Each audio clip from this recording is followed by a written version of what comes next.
Olá, senhores, papais e mamães, vovôs e vovós, titios, titias, padrinhos e madrinhas de todos os alunos e alunas do Colégio Caminhos e Colinas. Sejam bem-vindos a esse nosso segundo encontro de formação de pais, o segundo deste ano, né? E vamos conversar um pouquinho. Esse encontro terá duas partes. A primeira parte comigo é a parte mais chata, em que nós vamos comentar um pouquinho a respeito da nossa apostila, A Arte de Ser Amigo. E segunda parte é a parte com outro professor que vai explicar para vocês, vai tratar para vocês da importância do estudo dos vossos filhos. Muito bem, vamos lá então. Todos os vossos filhos receberam esta apostila, esta ou a equivalente, de acordo com a idade. Essa aqui que eu tenho em mãos é para o ensino fundamental 1, mas existe também a mesma apostila, adaptada, é claro, à idade, para o fundamental 2 e para o ensino médio. Esse cursinho que nós estamos oferecendo para vocês agora tem o título A Arte de Ser Amigo. É uma publicação da nossa editora e que vai ajudar vocês, senhores pais, a conversar com os filhos de vocês a respeito dessa importantíssima virtude, que é a virtude da amizade.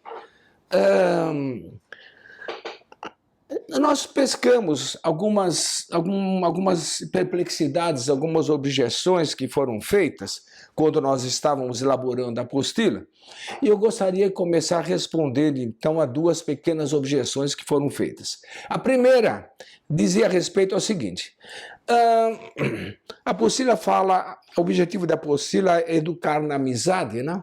Então alguns pais, algumas pessoas, não, pai não foi nenhum, mas algumas pessoas comentaram: dá para educar na amizade? Amizade não é um sentimento que nasce naturalmente? É possível educar num sentimento? Vamos supor um outro sentimento qualquer, o sentimento de amor, né? Que aliás também é amizade, né? Mas um outro sentimento qualquer é simpatia. É possível educar a pessoa nesses sentimentos? Essa é uma questão que ficou no ar, querendo dizer que talvez não se possa educar na amizade. A outra objeção que foi feita,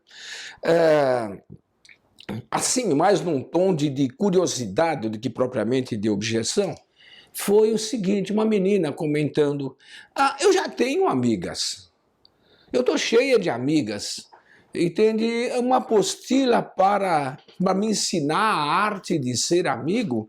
Eu já sou perita nessa arte, eu tenho um monte de amigas, para que isso? Então, nós vamos responder a isso e vamos comentar um pouquinho qual é o verdadeiro alcance que nós pretendemos ter com esse curso, que vai levar uns 2, 3 meses, em que os senhores nos acompanharão nele. Mas, primeiro ponto então, a amizade é um tesouro. Essa comparação está na Bíblia, né? Quem encontra um amigo, encontra um tesouro. Vamos supor que nós encontrássemos um tesouro. Por acaso, um tesouro, vamos pegar um tesouro material mesmo, aquele famoso tesouro de piratas, né? Um baú cheio de moedas de ouro, de colares de diamante, etc., né? Aquele tesouro dos filmes, né? Vamos supor que a gente encontrasse um tesouro desse. Eu encontrei o tesouro. Resta saber agora o que fazer com esse tesouro que eu encontrei. Repare, eu já tenho o tesouro, é o que dizia a menina.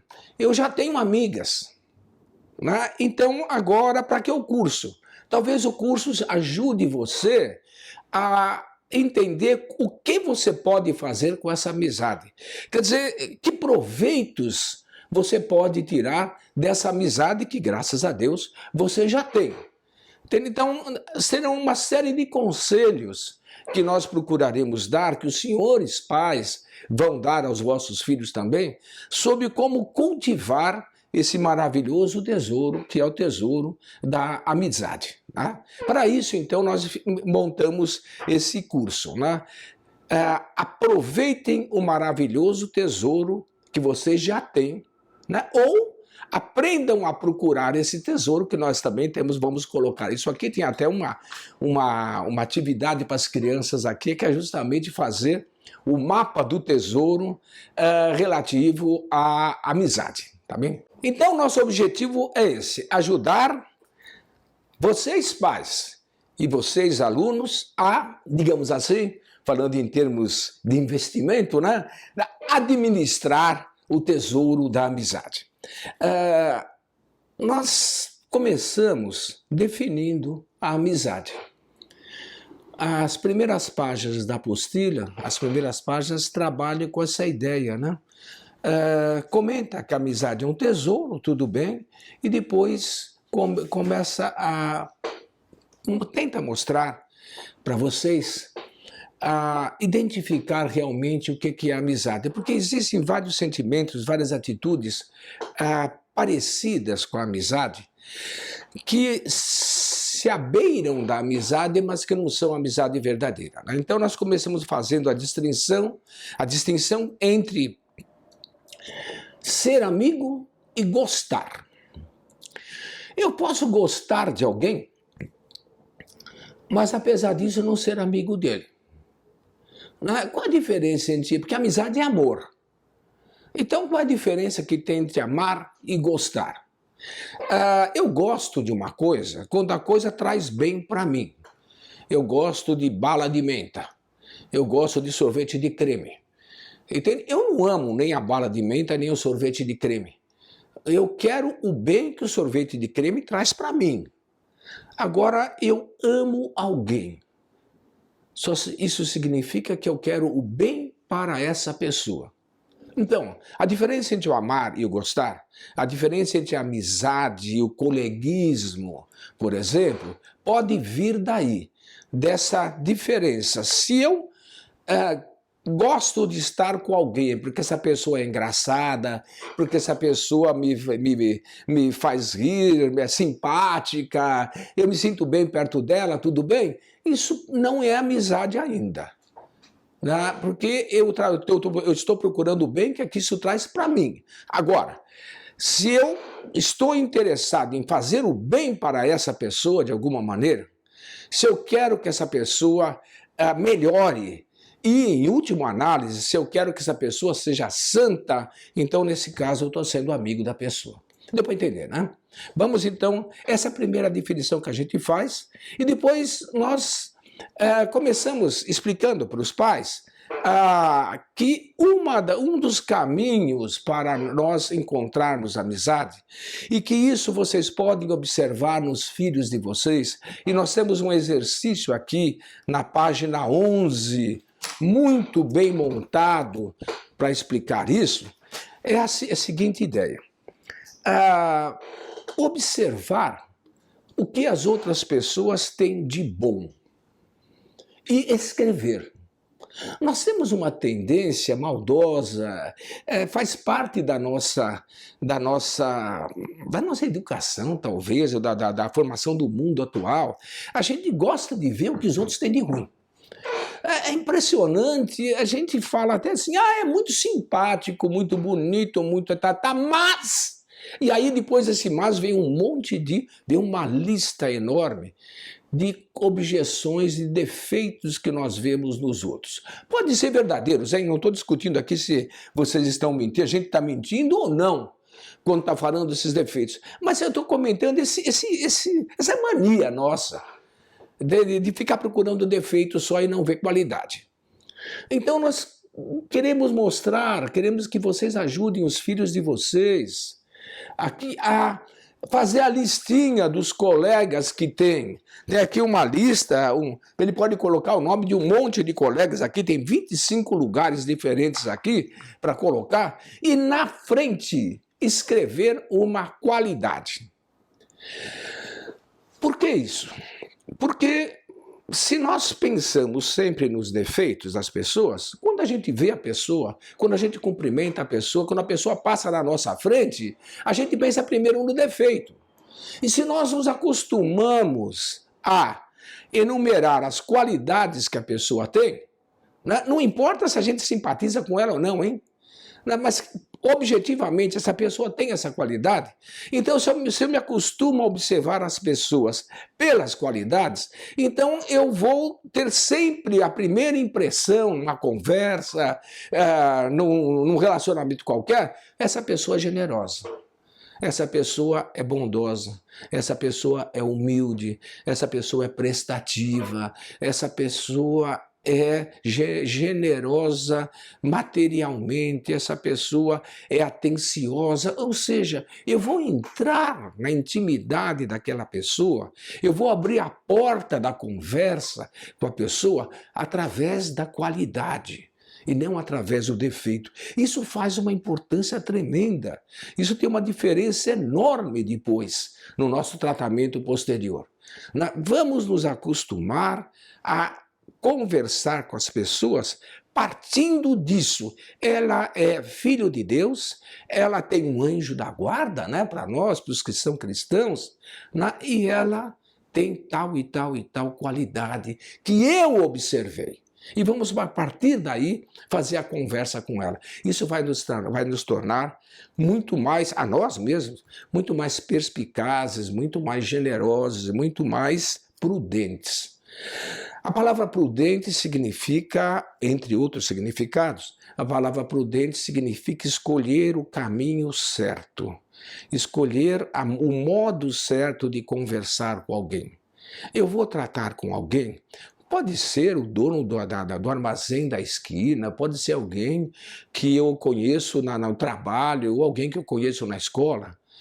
O modo certo de tratar essa pessoa deve ser sempre pensando nas qualidades que a pessoa tem primeiro.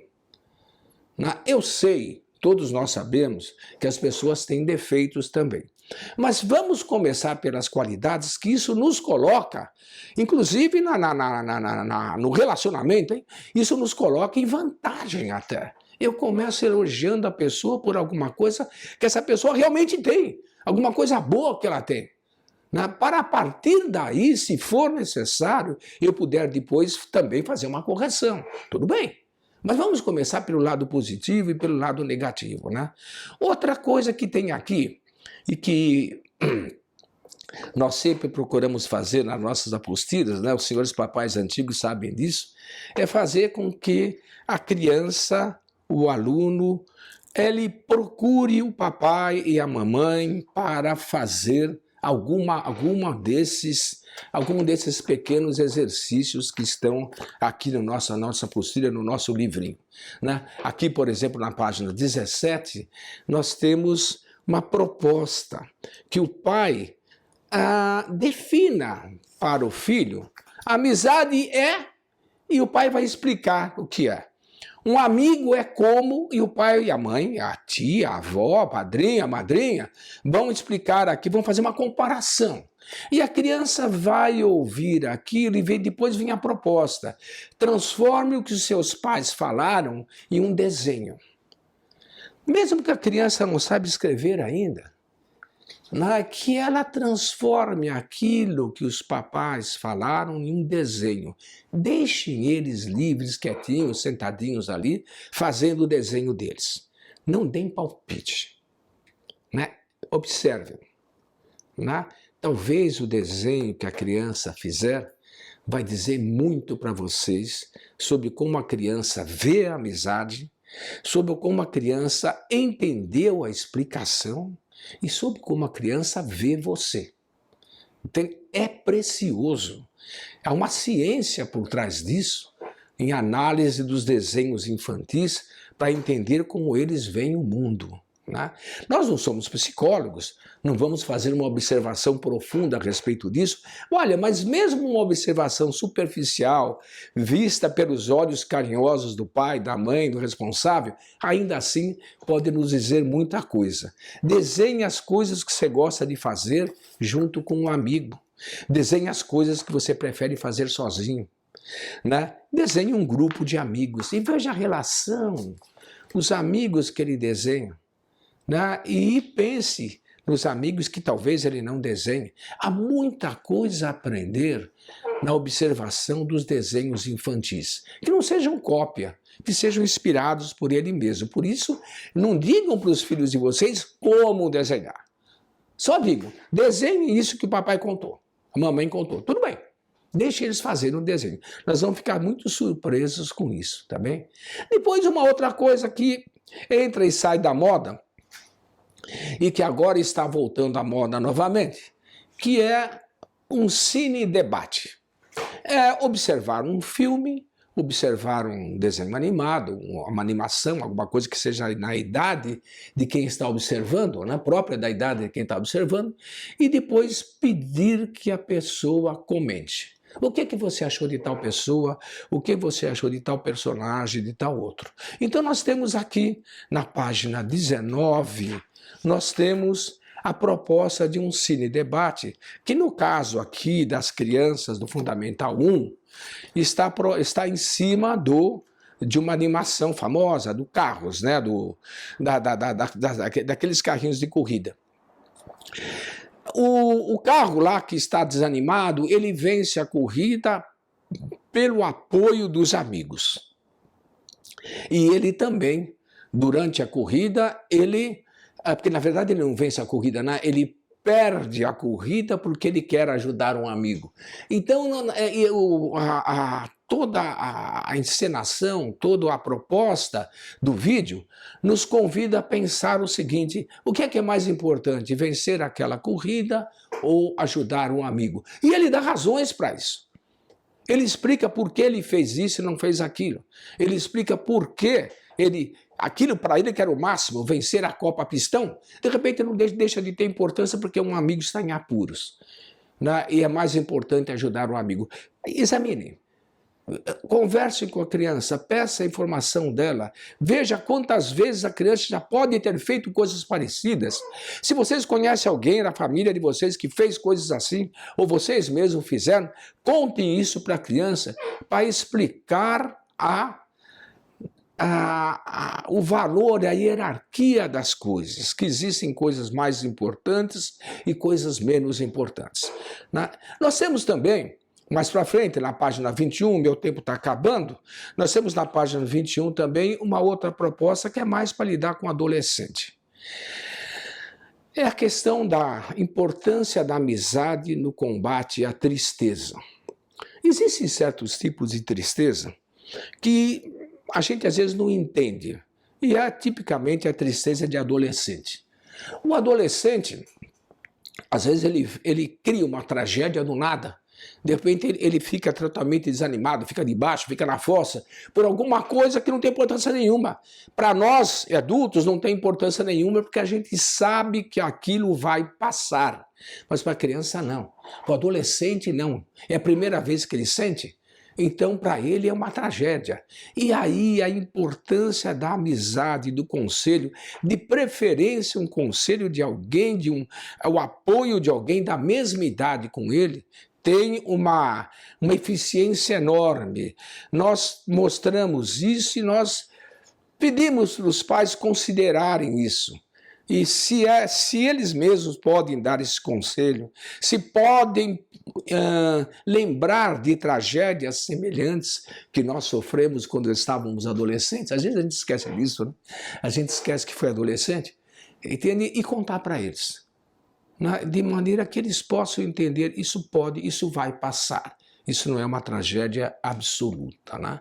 Na página 25 nós temos o mapa do tesouro, que vocês devem ajudar as crianças a fazer, e eu estou muito curioso em saber como é que esses mapas vão ser desenhados, né? E até eu pretendo fotografar alguns e depois de uma outra conversa entre nós mostrar os mapas para mostrar as soluções que as crianças foram criando sobre essa proposta, né? A proposta é a seguinte, né? Agora junte todo mundo em casa para desenhar um mapa do tesouro. Desenhe os lugares, traça o caminho e escreva o que deve ser feito para encontrar esse tesouro que se chama amizade. Depois de pronto, leve para o colégio para mostrar para os amigos e eu vou fotografar esse negócio. Eu vou fotografar, escolher alguns e comentar com vocês, que eu tenho a impressão que isso vai ser, para nós também, adultos, um tesouro. Tudo bem? O meu tempo se esgotou. Então, eu só deixo comentar mais uma coisa aqui que eu acho muito importante. É a importância da correção na amizade. O verdadeiro amigo é aquele amigo que sabe corrigir, que quando vê alguma coisa de errado, corrige. Nós temos então um capítulo que comenta isso, que mostra a importância de se corrigir um amigo, porque isso é verdadeiramente prova de amizade. E depois, o final, os 2 últimos capítulos, são como nós tratamos do aspecto mais sublime da amizade, que é como a amizade nos leva a Deus, como a amizade nos santifica e como a amizade nos torna, né, amigos de Deus. Porque essa é a definição do verdadeiro cristão. Ele é um amigo de Deus. Peço que vocês reparem também que lá no final da apostila nós temos uma bibliografia. Quer dizer, nós fizemos a apostila baseados em livros de antropologia, livros de filosofia, né, que têm uma grande importância na nossa formação e que estão à disposição dos senhores papais e mamães se quiserem se aprofundar no assunto. Tá bem? Muito obrigado pela atenção, desculpe ter estourado o tempo, até a próxima. Olá, pais, mães e responsáveis do Colégio Caminhos e Colinas. Espero que estejam todos bem. Meu nome é Matheus e hoje a gente vai conversar um pouquinho aqui sobre técnicas de estudo e planejamento pessoal. Então eu vou dividir a minha fala em 3 partes. No primeiro momento a gente vai conversar sobre o que é o hábito e o que é o hábito do estudo propriamente. Depois iremos falar sobre como construir um hábito nesse sentido, um hábito de estudo. E, por fim, vamos falar das técnicas de estudo mais comuns e mais efetivas, tá bom? Então, eu vou compartilhar aqui com vocês a minha apresentação. E eu já quero começar comentando sobre esta imagem aqui. Tá. Esse daqui é a montanha, o Monte Kilimanjaro, que fica na África, na região da Tanzânia, né? O que ele tem a ver com técnica de estudo e planejamento pessoal? A gente tem que pensar que cada um de vocês, quando estão pensando nos estudos, tem um objetivo. Cada um tem um objetivo particular, certo? Esse objetivo tem que ser como o Monte Kilimanjaro. Ele às vezes está ali distante, mas é o nosso objetivo final. A gente não pode nos distrair, digamos assim, com as coisas que a gente vai vendo no caminho. Bem, a gente tem que estar sempre focado naquele objetivo final, que é individual para cada um de nós, né? Então, às vezes, vocês podem estar estudando para passar no concurso, ou estar estudando para entrar numa universidade, ou estarem estudando por questão pessoal mesmo, para ampliação dos conhecimentos, né? Então, cada um tem um objetivo, e a gente vai ver a importância de não perder de foco esse objetivo, que muitas vezes pode estar distante e alto, como o Monte Kilimanjaro surge no horizonte, tá bom? Então, vamos lá. Para começar, vamos comentar um pouquinho sobre algumas ideias que a gente tem nessa obra aqui, nesse livro, do Charles Duhigg, que é O Poder do Hábito. Então, o que é um hábito? O que é uma rotina? Tá? Ele dá a definição nessa obra de que os hábitos são atos conscientes que se tornam inconscientes. O que é isso? Então, por exemplo, todos nós temos hábitos diários, né? Todos nós temos a nossa rotina. Então, quando a gente acorda, a gente sempre acorda no mesmo horário. A gente, quando vai tomar café, muitas vezes podemos nos sentar no mesmo lugar, na mesa, né? É um hábito, a gente nem pensa quando a gente faz isso. Depois, quando a gente vai para o nosso trabalho, para a escola, a gente sempre segue o mesmo caminho e a gente faz isso de maneira sem pensar. Isso é um hábito, é algo que a gente incorporou na nossa rotina. Mas, no primeiro momento, isso era algo consciente, algo que a gente pensava. Tá? Então, no primeiro momento, em que vocês foram fazer o trajeto para o trabalho, por exemplo, a gente pensou, vocês pensaram nisso, de maneira consciente. Com o passar do tempo, conforme isso foi se repetindo, se tornou um hábito. Passou a ser algo inconsciente, que você já nem pensa mais, tá? Então, todos os hábitos, eles estão nessa dinâmica, tá? Os hábitos também, gente, controlam boa parte das nossas vidas. Por quê? Porque é importante, a gente precisa que o cérebro alterne entre esse modo focado, esse modo consciente, e o modo inconsciente. Então, a gente tem a tendência de construir hábitos para que o nosso cérebro também relaxe e não fique no modo focado o tempo todo, e assim consiga poupar energia, né? Fazer as coisas sem estar pensando ali muito conscientemente o tempo todo, tá? Para que a gente consiga refletir sobre os nossos hábitos, a gente precisa diferenciar aqueles que são negativos e positivos, tá? Então, é por isso que eu falei lá no começo, um dos motivos que eu falei do Kilimanjaro. Como é que a gente vai saber se um hábito é negativo ou positivo? Se ele está nos ajudando a chegar no nosso objetivo, né? E a partir disso é que a gente vai pensar numa mudança, né? Caso a gente reflita e veja que temos hábitos negativos que estão nos impedindo de chegar naquele nosso objetivo, aí a gente pode pensar numa mudança. Então, é importante ter uma autoconsciência aqui nesse sentido, tá? Vejam, por que é importante a gente pensar que os hábitos são conscientes e depois se tornam inconscientes? Porque, mesmo que vocês não tenham um hábito do estudo, que isso seja algo não natural, com o passar do tempo pode se tornar algo natural, algo que você já nem pensa mais. Você já está acostumado a estudar naquele determinado lugar, naquela determinada hora, tá? Então, mesmo que você não tenha um hábito, é possível construir com base na repetição e na organização. Tudo bem? E por fim aqui, este livro, esta obra do Charles Dewey, comenta que a gente tem alguns hábitos que são angulares, que são hábitos mestres, ou seja, são hábitos muito importantes que desencadeiam um conjunto de outros hábitos positivos, tá? Então, por exemplo, o exercício físico é um hábito angular. Todos nós já devemos ter sentido, né? A gente já sente na pele, quando você pratica exercício, você consegue ter uma série de outros hábitos que são desencadeados que também são muito positivos. Por exemplo, abandono de vícios, né? Maior qualidade de sono, você passa a ter uma rotina alimentar mais saudável, mudança de comportamento. Então, é um hábito central que desencadeou outros positivos. O hábito do estudo também é um hábito angular, um hábito mestre.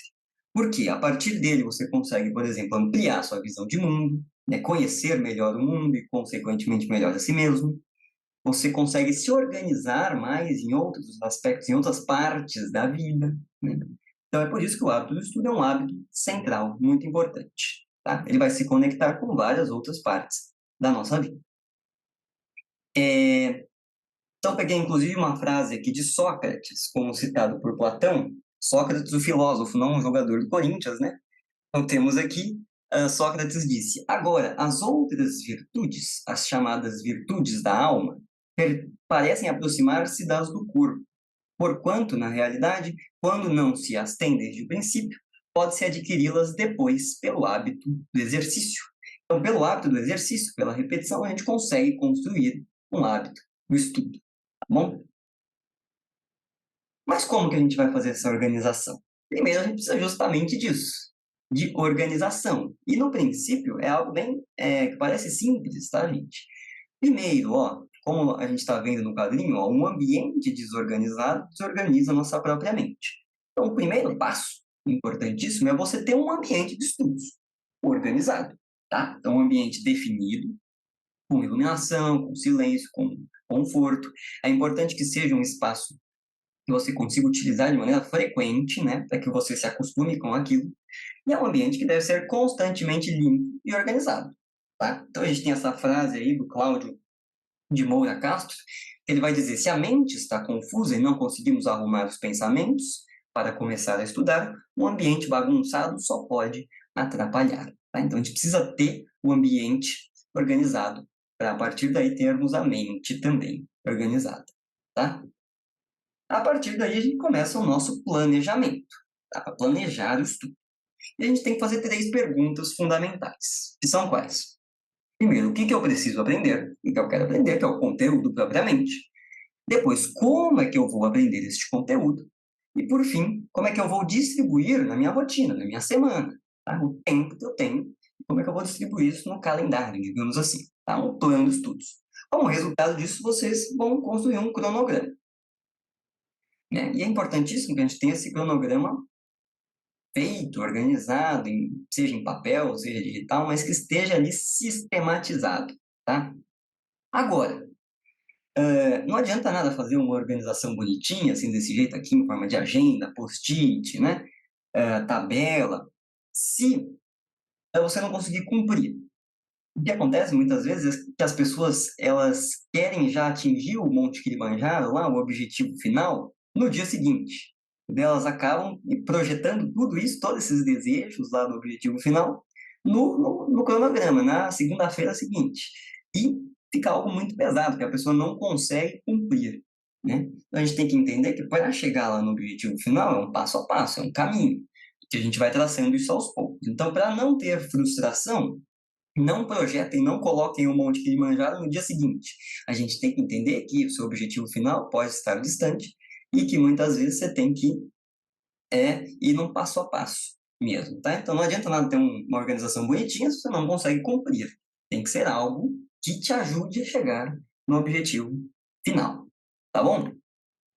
Vamos ver um pouquinho então sobre essas técnicas, algumas técnicas de estudo.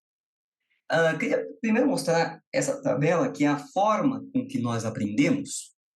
E eu não vou passar por todas as informações aqui, mas a gente vê ó, que, por exemplo, 10% a gente aprende pouco quando a gente lê, aí vai aumentando. Quando a gente escuta, a gente aprende 20%, quando a gente vê, a gente aprende 30%. E quando chega lá no final, ó, explicar, resumir, principalmente explicar, tá? A gente tem uma taxa de aprendizado bastante grande. Do menos para o mais, aqui o que acontece é que quanto mais você participa da ação, você aprende mais. Então, quando você está lendo, você está muito passivo, você está só recebendo informação.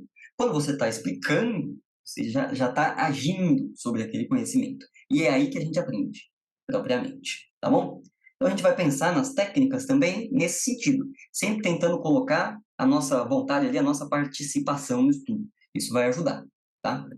Então, as técnicas que eu peguei aqui, eu peguei a partir desta revista, Psychological Science in the Public Interest, são as técnicas mais comuns, e a gente vai ver que, independente da efetividade, de quanto efetiva cada uma delas é sozinha, o importante é que a gente tente juntar todas, tudo bem? A gente consegue juntar todas elas ao mesmo tempo quando a gente vai estudar. Para começar, grifar ou sublinhar um texto.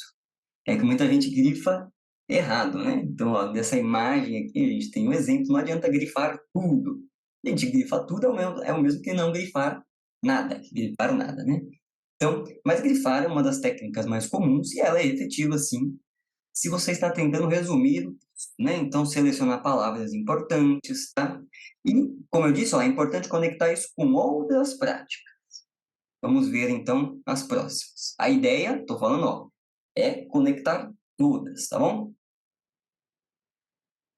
A partir dos grifos, você pode fazer, por exemplo, resumos. Também as pessoas têm que... é importante fazer um resumo da forma correta. Também não adianta você tentar escrever tudo que está sendo dito ali no texto. A partir do que você grifou, de palavras importantes, você começa a ter ideias, por exemplo, quais são as ideias centrais daquele texto que você está estudando, daquele vídeo que você está assistindo, tá? Para você resumir.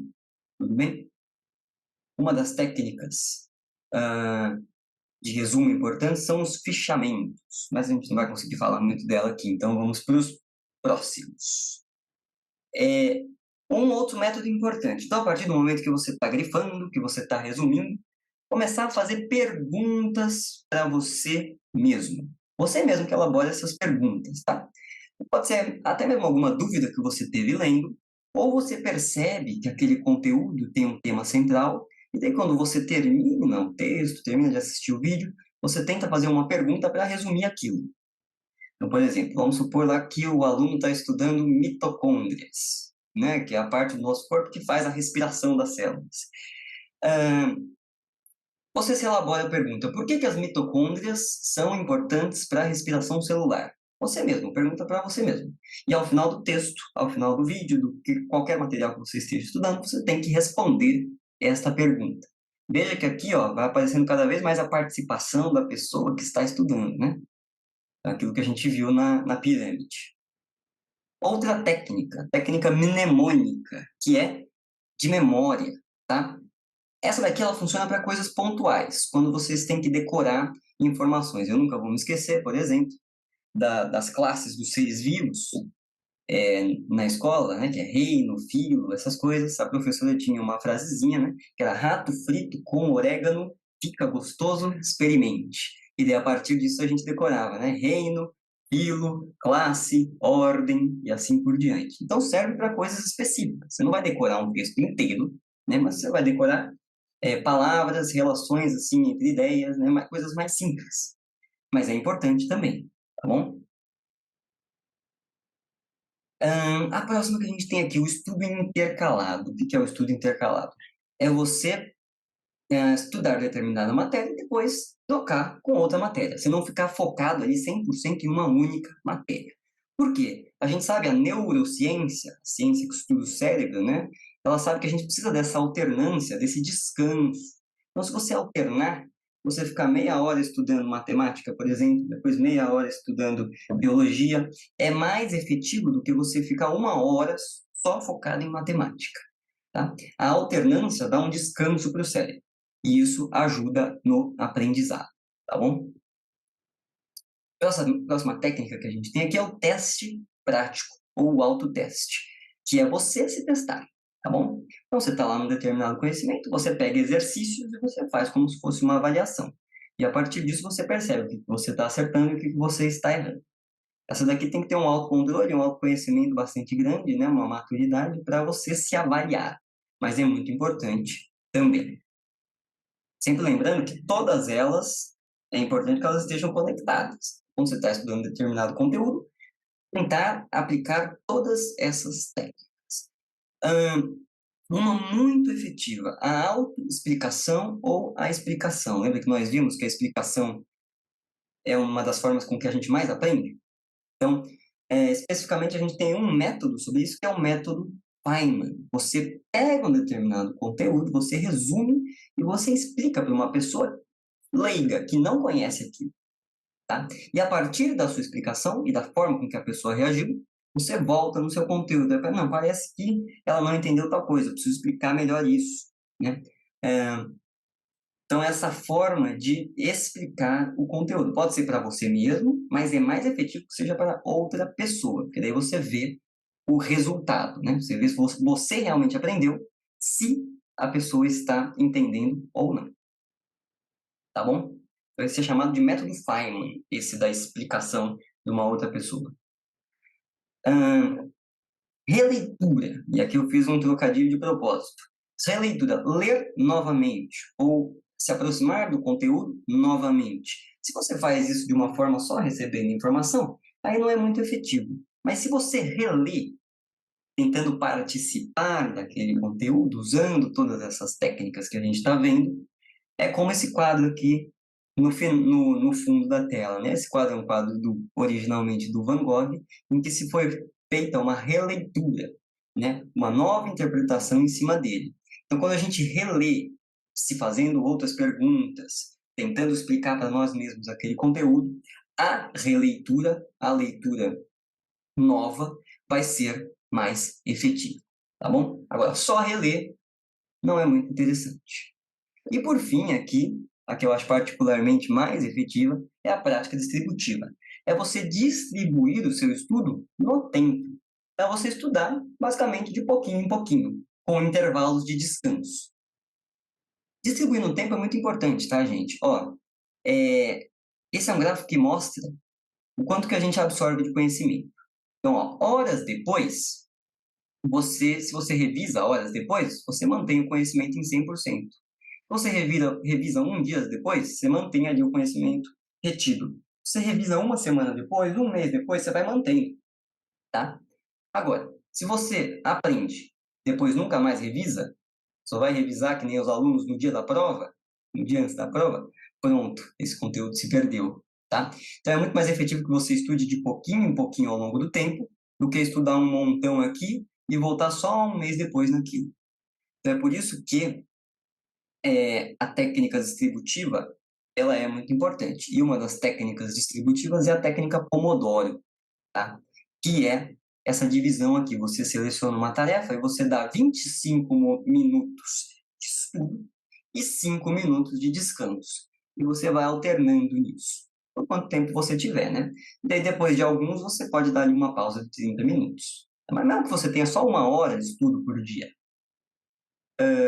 divide, se você usar o Pomodoro, você vai usar 2 Pomodoros aqui, duas divisões de 25, mesmo assim é mais efetivo, porque o cérebro funciona para aprender nessa lógica de focado, tem que estar focado, e depois descanso, tem que alternar nesse sentido, é assim que a gente consegue aprender mais efetivamente, tá bom? Então, espero que esse vídeo tenha ajudado vocês a pensar um pouquinho no planejamento e pensar um pouquinho nas técnicas de estudo, tudo bem? E agradeço muito, nos vemos uma próxima vez.